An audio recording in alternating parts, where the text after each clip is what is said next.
5 miles, Angel 6. Roger, that's the only one I've got right there where the pointer is.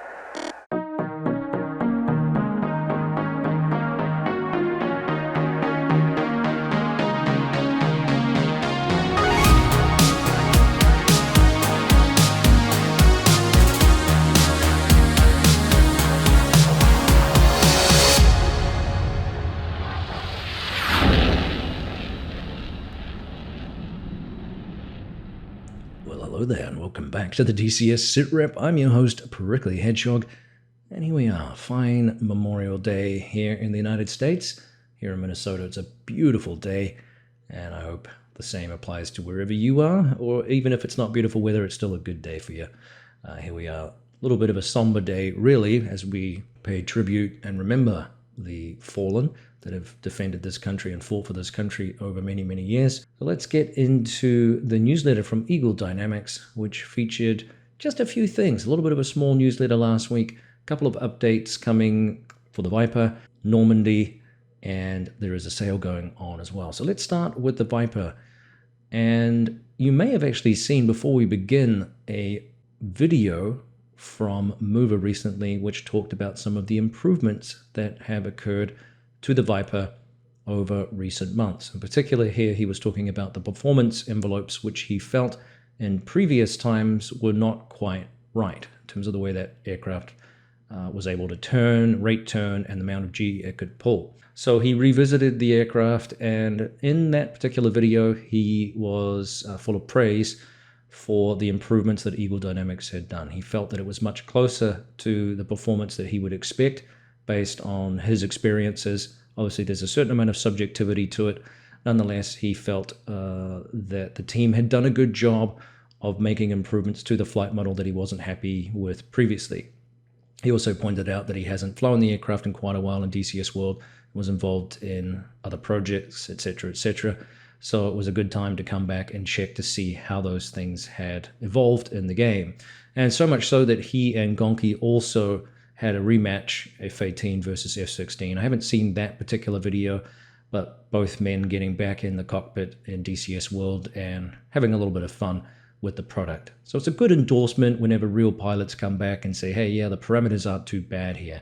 Last week I had mentioned a similar situation with Nasty Manaza on Ward Carroll's channel, who took the F-14 out for a spin in VR on Ward's rig and talked about turn circles and things like that. Again, I think I mentioned last week, it sounded like maybe Heat Blue took on board some of that. Certainly they have done some tweaking with sounds, etc., which we discussed as contributors to giving us a sensation and feel for the aircraft's handling in the absence of real-world physics that you can experience while flying. So it's a lot of visual, a lot of audible stuff that tricks you into giving that sensation of momentum and giving that sensation of G and buffeting, etc., which helps you find those limits. Really important, obviously, in a video game and a challenging thing to do. Now, as part of the immersion experience, Eagle Dynamics has said that they have built a new pilot model for the Viper. It's being worked on and hopefully will provide more realism and immersion when flying the Viper. So there's a couple of screenshots here that you should be looking at, and it is an entirely new and highly detailed model, and they will wait for our feedback once it's released in the next open beta patch, which will be coming this month. Now, some of you probably would have seen Growling Sidewinder's video on the F-15E, and I don't know if this is coming as part of that, but RAZBAM did an amazing job of the pilot modeling in that particular aircraft. So the fingers move and the legs move when the stick is hitting the legs, and also they created a G-suit. Remember, the G-suit typically kicks on at around about 4G to provide extra compression to prevent blood pooling in the legs and thus causing the pilot to pass out. G-suit's very, very important, along with training and experience that comes with flying high-performance aircraft under G-load, particularly with aircraft like the F-16, which is a 9G aircraft. And if you listen to real pilots, 9G is not a pleasant experience, especially sustained G. The Viper, of course, has quite a high onset G, and it can also sustain G as well. Some aircraft have a very high onset, but the G cannot be sustained. The energy bleeds off too quickly. Not so much in the Viper. So really cool to see these little immersion details to, again, create a little bit of extra realism for us. and anything like that I'm always a fan of, because it's those little things that make a difference, and ED does some pretty cool stuff as well as these third-party developers. Now, speaking of third-party developers, let's segue into Normandy 2, which is also getting some enhancements, and this is a result of feedback from the community. So it's going to include some new routes and objects, as well as existing scene improvements. The additions include factories, the port of SITREP, fishing boats, underground tunnels in Paris, as well as new tram lines and wooden piers in London. Radar towers, ports, and airfields are also being improved, while scenes and collisions are also being updated. The terrain and the lighting of objects has also seen impressive improvements, and these changes will aim to provide a better and more accurate experience. So again, stay tuned for the next open beta update for those things. It's a cool map, and I've enjoyed flying around it. I haven't had a chance to go back with busyness with the F-15E, which we'll come to at the end of this video. But I enjoyed the time that I spent with it. So any enhancements that we see there are going to be beneficial, and hopefully we can check those out fairly soon here. And one thing you'll notice as you fly the Viper is if we have an asymmetric loadout like we do with the targeting pod, you'll need a little bit of roll trim, and it'll never be exactly right. In the real jet, they use the hat on the stick as much as possible, and then fine-tune with the roll knob on the left console there. So if you have an axis that you can bind that to, great. If not, just get it as close as you can with the stick, I guess. Now lastly here we deal with a Maverick Legacy Sale, the Top Gun sale. So Eagle Dynamics has gone in cahoots here with Heat Blur, and they have bundled up the F-18C and the F-14A/B aircraft from Heat Blur, and it is a huge 40% discount on those two aircrafts. Now, if you purchase, I believe here, the F-14 by itself, right now it has a first-time discount at 35% off. Now, remember that the F-14 doesn't really go on sale very often, and when it does, it's typically 15%. I don't think I've ever seen it any higher than that, maybe 20%, if my memory serves me correctly. So it's not a huge discount on that premium aircraft. Until June 2nd, though, you will get up to 35% off. So if you have an interest in a legend in naval history and popular culture, well, you can't go wrong with the F-14. It is a magnificent aircraft. It's a lot of fun to fly. The analog beast, it gives you a different experience, a little bit more of a visceral experience than perhaps the F-18 and certainly the F-16, which is a fly-by-wire wire affair. The F-14, yeah, definitely an analog experience. And no, we are not going to ever see, I don't think, the D in the game. So it's just the A and B models. Again, they provide a lot of fun to fly and some different experiences, and good chance to, like I said, pick up a discount there on two great aircraft in the game. Now, speaking of great aircraft, I know a lot of controversy has arisen from the rise and pending release of the F-15E. That too is 30% off right now, which is a massive discount, and I hope goes in some way to maybe provide a little bit of a silver lining to some of the cloud in terms of the release. I know a lot of you were very, very upset that with the advent, if you like, or the release of various videos from content creators such as myself, that a couple of weeks we should see the aircraft in game, and then that was all shot to pieces when RAZBAM's official spokesperson on the aircraft, if you like, Not So and Salty, released a pretty clever video on the actual release, which is coming in July. And that sparked, some pretty vitriolic abuse that I wasn't expecting. And of course, I had no foresight in that. There was no given email from RAZBAM direct. The email that I got, along with several other content creators, came from Wags, who said, hey, here's the map Sinai, and here's the F-15E. These are the things that you can do to showcase its release. And that was completely separate from any communication with RAZBAM direct, okay? And so a lot of people also started complaining that there were quite a few smaller channels, although I got abused about being a smaller channel as well, and saying it wasn't fair that if I could get it, then why couldn't other people who had paid as well? But there were a bundle of other lesser known affiliates, perhaps, some smaller channels also producing content that also earned the ire of the community. So it was a little bit of a marred or controversial release. Again, nothing to do with most of the content creators. Now, I put out a statement last week that I said I was going to be pretty cautious about releasing videos willy-nilly because of that negative feedback, and I didn't feel like being shot at by some community members. Most of you are pretty decent and respectful. I know that most of my core followers are generally that way. Hopefully most of you are cerebral from the discussions that I've had online with people, but there were a few sort of, how should we say it, just sniping comments, negative comments, and just people really going after RAZBAM. And, you know, I understand the frustration, but I also understand RAZBAM's point of view in terms of just trying to get this very, very complex aircraft to life. And unfortunately, in this business, as we have seen in other modules as well, anything that involves dual pilots or cockpit pilot and navigator is a typically complex affair. And this particular aircraft, very much so. So it's perhaps to be expected that there are going to be some delays. Again, most of us had no inside information about when RAZBAM was going to release the aircraft or what date they had set themselves. So yeah, cut us some slack a little bit because it wasn't something that we were aware of. It wasn't to piss people off. It wasn't done to sort of say, I've got the aircraft early access and you don't. It's a very big privilege to have this kind of access from Eagle Dynamics and RAZBAM, and it's been a lot of work, I might say, to bring my channel to where it is right now, to even be considered as part of the overall number of content creators. And there are a lot, and they continue to add some here and there. Yeah, I think I'll leave it at that in terms of how that came about. If you have direct questions or frustrations, maybe direct them at RAZBAM, because most of us were just the messenger.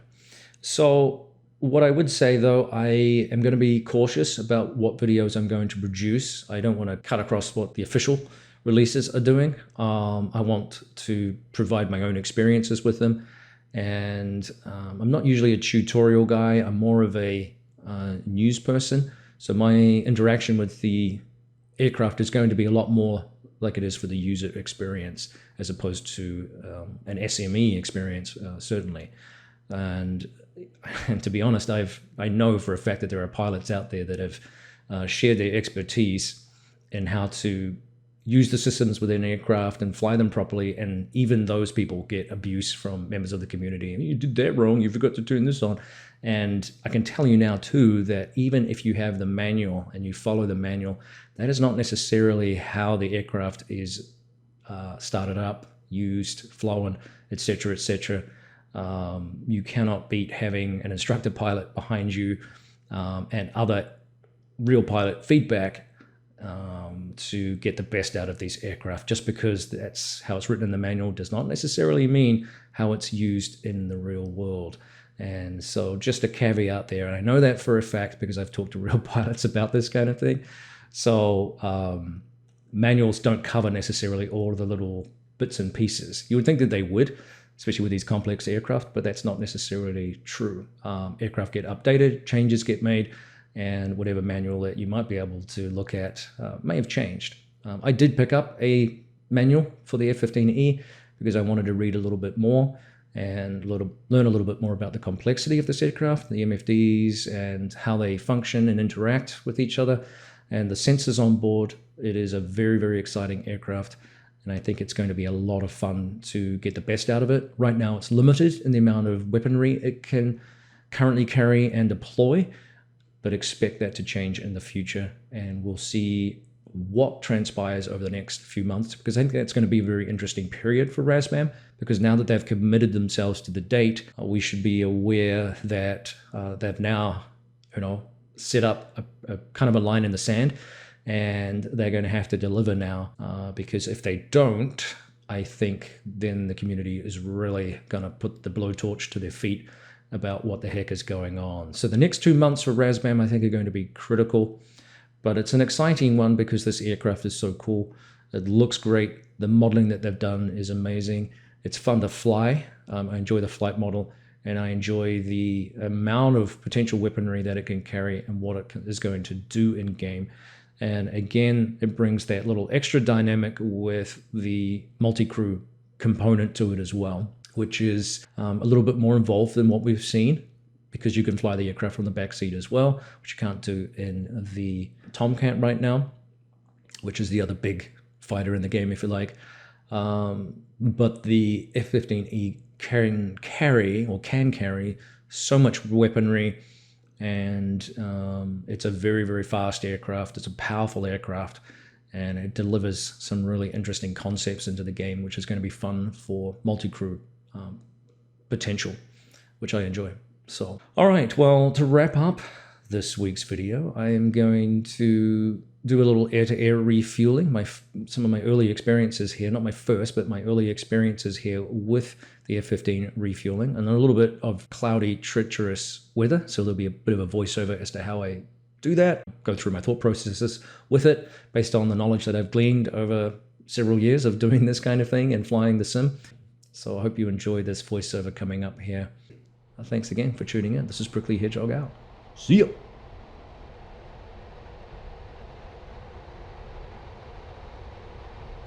Alright, well, here we are back in the F-15E. Today we're going to do some air-to-air refueling, or try to. Now, not necessarily as best practice here or by the rulebook, but we are going to set up our TACAN, and it's actually pretty easy to do. Once we've selected the TACAN button there at the top, we type in the TACAN, which in this case is 52 Yankee. To change it from X to Y, we just push the TACAN button again. There we go. So now we have 52Y, and as you can see over to the right MFD, we now have the TACAN showing up on the HSI, pointing in the direction of where that aircraft is transmitting that particular signal or beacon.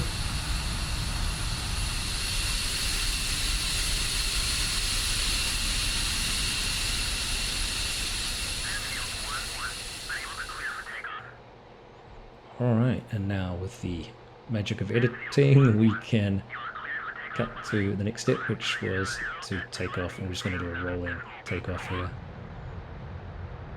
Not the manual recommended one, which requires you to press the brakes and spool the engines up to about 82%, check that there is no warning lights.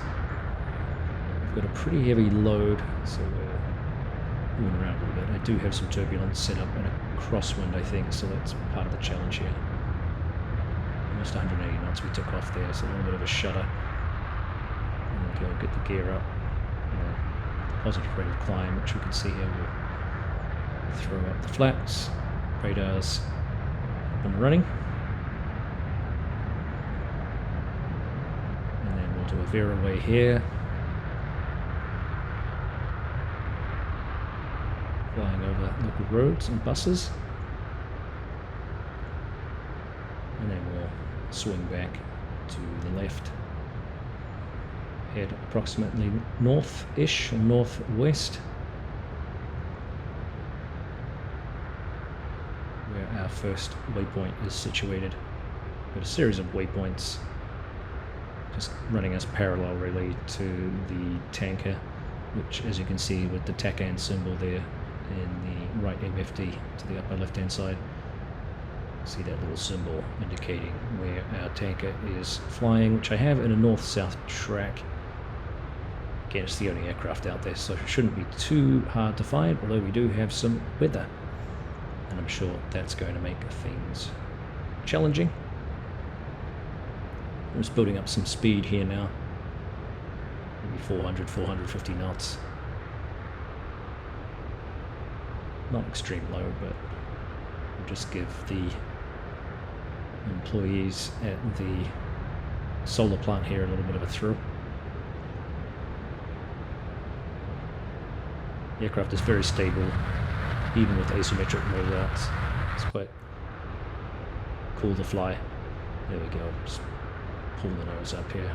See the watermark there. Not too high. We're not going vertical here. We're going to bleed off too much speed otherwise, especially with the weight and the number of ordnance and munitions that we're carrying, including fuel. And roll it on its back. Little check of the solar plant there, and then level it out here.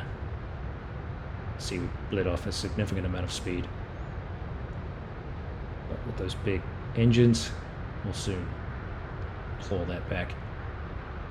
We'll be up and running in no time. We'll punch it up to well over 400 knots so that we can make our rendezvous with the tanker in a timely fashion.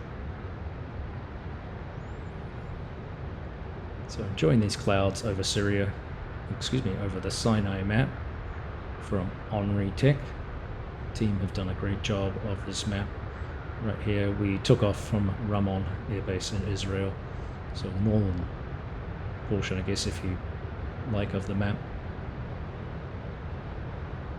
A little more desert area, if you like, compared to some of the major metropolis area or metropolis areas in the map. It's a fun little map. Really enjoy the variety of scenery. As you can see here, a nice external of the F-15E from RAZBAM, looking very, very sharp indeed. I've done a nice job of the exterior. The mirrors are movable, so I have moved them around a little bit if you're wondering why it looks a little out of kilter there. They do move sort of left and right click of the mouse button. So there we are, punching it up here to around 430 odd knots. Aircraft moves very, very quickly, even with all that ordnance on. And from what I understand, other SMEs have indicated that it is pretty accurate for drag and movement efficiency and approximate G pulls with loadout and non-loadout. So the team have taken quite a lot of attention there to get that accurate, which is good. No doubt there will be more tweaks yet to fine-tune that with more input from other people and continuing input from SMEs. So expect that to change, in other words. We're going to hover here just below the clouds. The tanker, I believe, is around about 18,000 feet, so hopefully it's, well, actually, it's going to be right in the thick of those clouds, unfortunately, so it's going to make it challenging for me today. So moving over to the next waypoint here, just a short one, and you can see again, we're sort of paralleling the tanker. Hopefully we can link up in a productive way and not make a complete hash of it, but I suspect that these clouds are going to make it a little dangerous and a little challenging, which it should be for this kind of weather. And from what I understand in the real world, it's not uncommon for the tanker to be in the wrong cloud layer. So you can see the aircraft really picking up speed here, 470 knots at middle power. A lot of fun to fly. It really can move.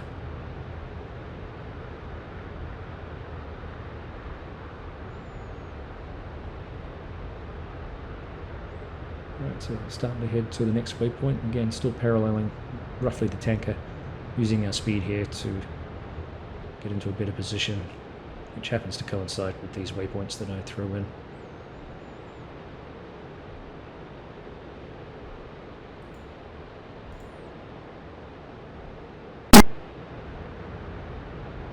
Alright, so we're again just lining up with our next waypoint. You see the TACAN symbol, TACAN symbol in the right MFD still. So the tanker is moving in its north-south track.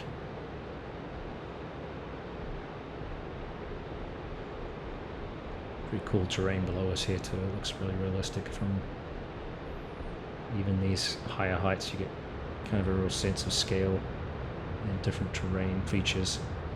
A lot more green than perhaps people expect from a desert map,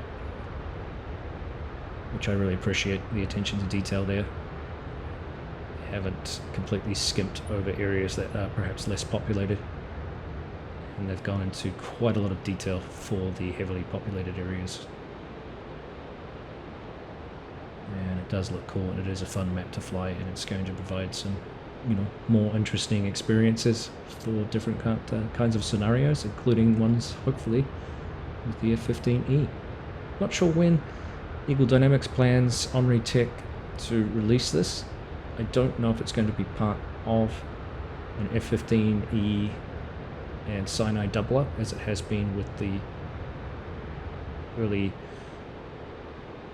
content creators release. So we'll have to wait and see which comes first, the mud hen or the terrain.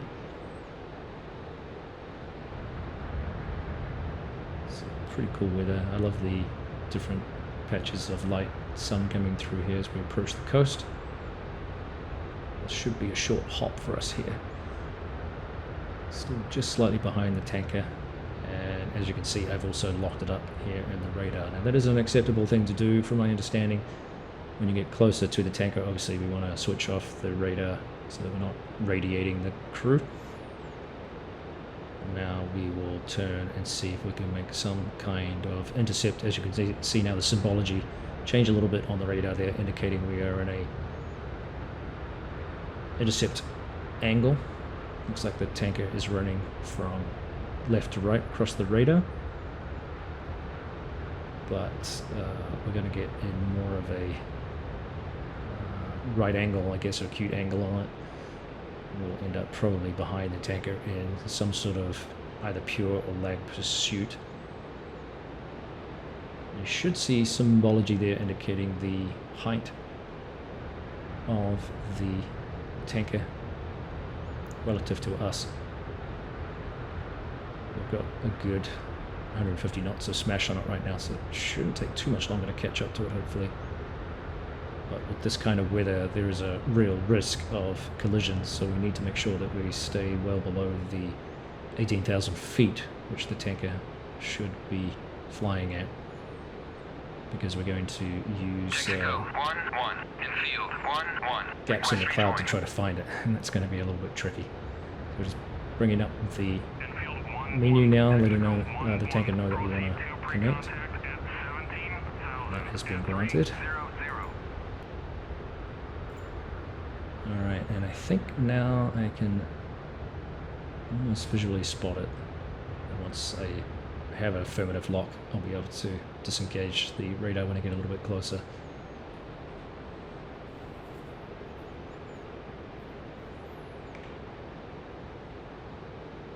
Down at the distance here, we're about 16 miles away, so now I can spot it right there.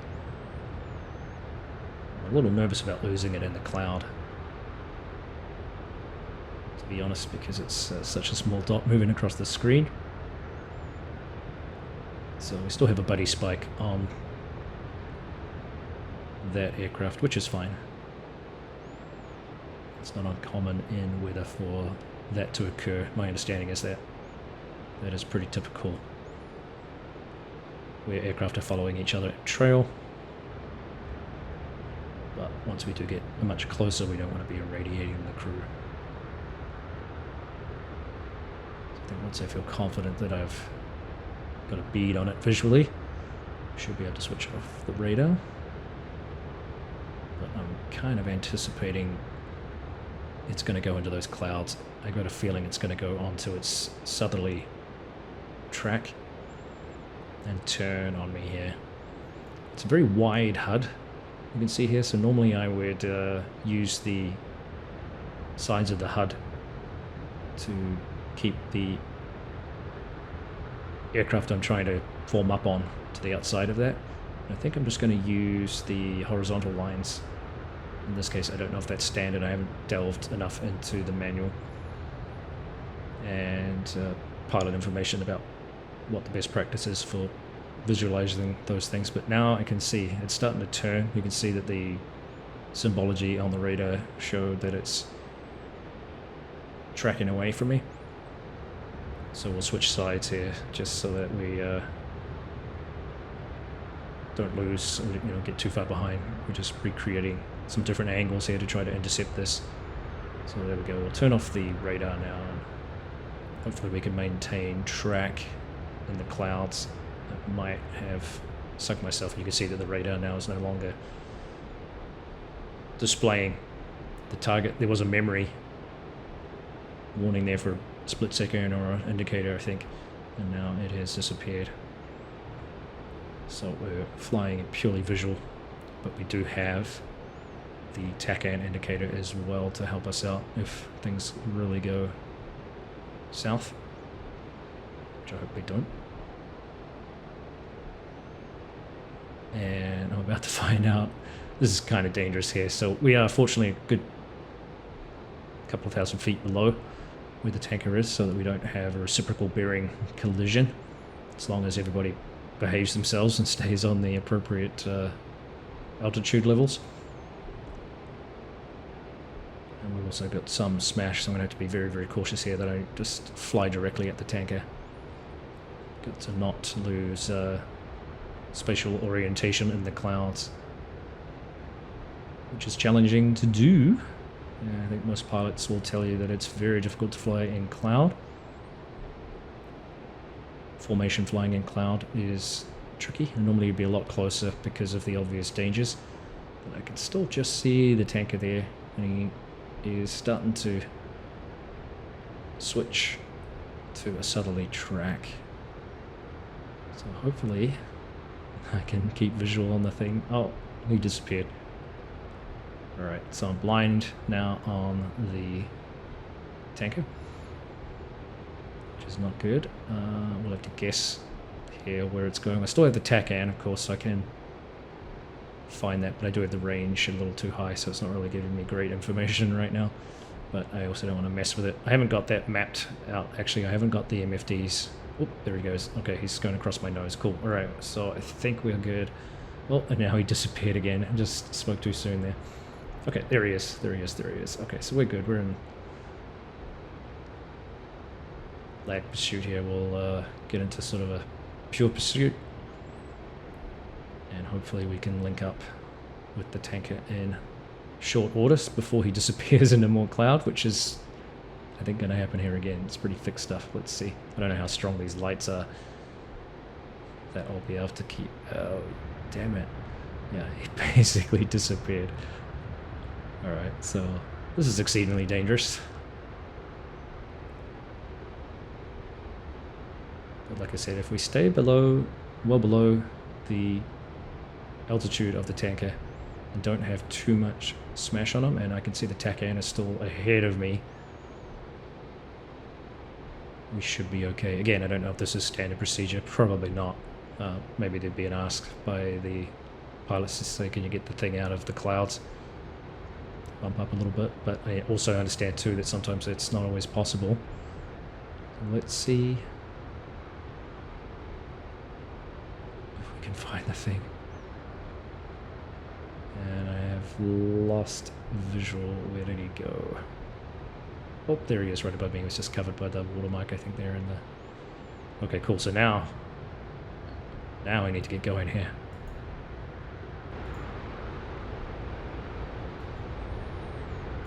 Alright, so I'm a little bit far behind here, so we're going to have to expedite our connection. This is always a tricky part to do. It's easy to overfly, put too much smash on, and overfly the aircraft in front. Still keeping a degree of separation so that we don't fly into the back of the tanker, should that occur.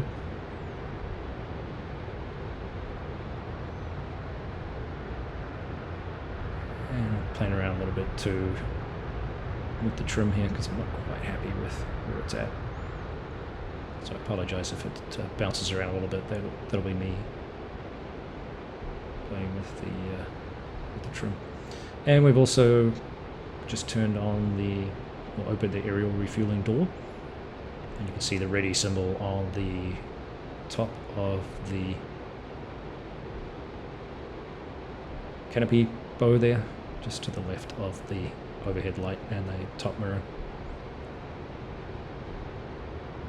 So reducing speed here a little bit so that we don't have too much smash on. We just want to try to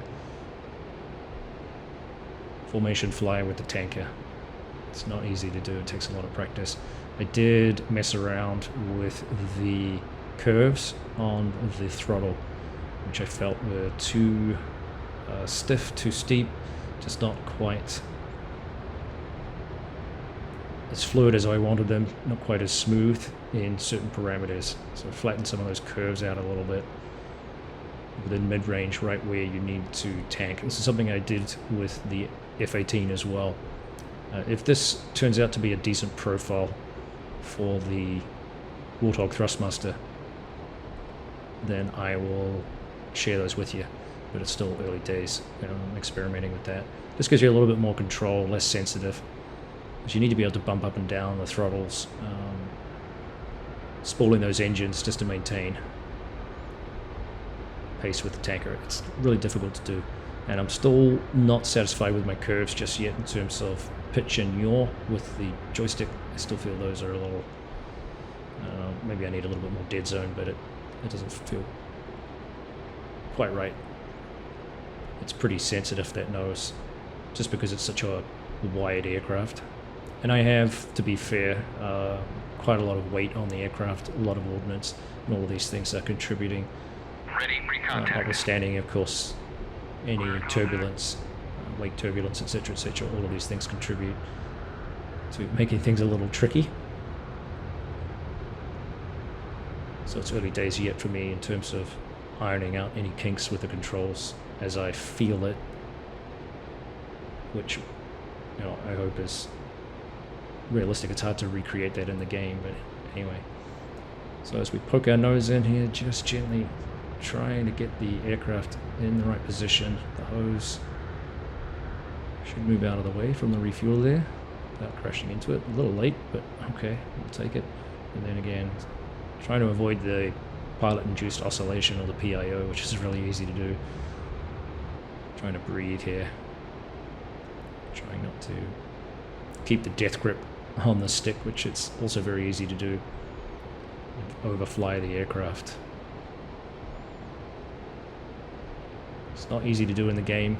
It's not easy to do in real life. In fact, many pilots say it's actually easier to do in real life than it is in DCS world because of the spatial awareness that you have and the control of the aircraft. You've got that seat of the pants feel, which you don't quite have in DCS world. Plus the plugging system as well, I understand, is a little bit more firm. I think Mover talks about the F-16 being small enough that the boom can actually kind of push the F-16 around a little bit, which clearly is not modeled in the game. And so now, to complicate my refueling flight experience, I'm flying through some clouds, which is kind of making it hard. You can kind of see the probe in the mirror there. I tried to move it so that I could see the probe, which is kind of handy. It's a little bit digitized, but yeah, it's clipping a little bit there too, so not quite in the right position. Oh, there we go. Contact. We're taking fuel, alright. Can I hold it here? That's the challenge, and I'm just doing little blips with the throttle. The throttle, not so much my problem really, it's the pitching and roll. It's pretty sensitive. It's, like I said before, it's all about not overflying the jet, which of course you tend to do in this situation. A little bit ham-fisted as you kind of learn the aircraft. That's not a bad take, alright. Let's see if we can get connected again. So we needed about 3,000 or 4,000 pound, if I remember rightly. Fortunately, the boom does inject a truck ton of fuel, but this thing in full afterburner can burn around about 2,500 pounds of fuel a minute, which is pretty outstanding. In fact, it can burn so much fuel that that can create feed problems for the tanks too. if the pilot is not paying attention or managing that. So 27.6 there. Whoops, we got a little of a... It's very easy to do. Take one glance left or right, or get your head down, and you're going to have a problem very, very easily. It is definitely a dangerous thing to do in the real world, and I've created some fun for myself here with these clouds. And of course, I'm running out of time here too, because I suspect we're going to end up having to turn. Alright, getting there. Trying to get those lights lined up, trying to get that visual picture, which I haven't quite got yet in this aircraft. I was having trouble recently with the F-16 too. I want those lights to be even here. Which we haven't quite got yet. Come on. A little far forward. Alright, contact. Taking fuel. Come on, man. Hold it here quickly. Stay on target. Stay on target. Oh. I have to reset here. And definitely want to avoid... Oh, of course it's going to turn, you son of a gun. Alright, so now I'm really challenging myself. You can do it! Come on! Refuel me! So, here we go. Trying to get myself back into position, trying to get my visual references sorted out, using the lights there to help me a little bit. Alright, we're plugged, not bad. Taking fuel on the angle. Come on. Stay with it. It's so frustrating when it disconnects. And I've sort of been having that problem lately where I've been taking lots of little sips out of the straw. Ah, there it goes. So annoying. The weather's not too bad here too. It hasn't been too cloudy. Hopefully we can avoid more cloud.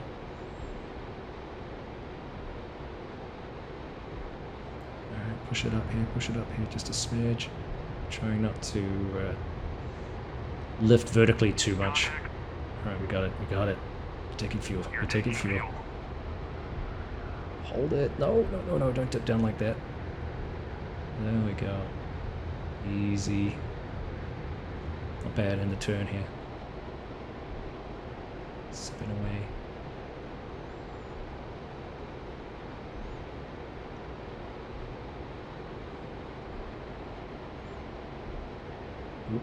Oops, a little high there. See, it's so easy to make that mistake. It's just getting a little bit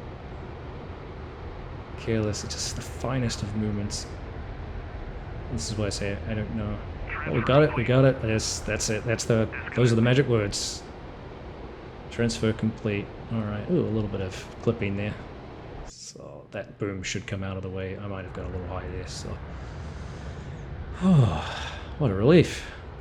Alright, well there you have it, ladies and gentlemen. That's generally how it's done. As I said, I'm not a real pilot. This is not a tutorial.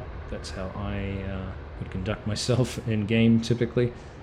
A little bit of extra challenge with the clouds, with the heavy asymmetric load that I have, turbulence and weight turbulence and all those goodies turned on. And took a little practice, but I'm satisfied with that. Really fun aircraft to fly. I think you're going to enjoy that whole experience.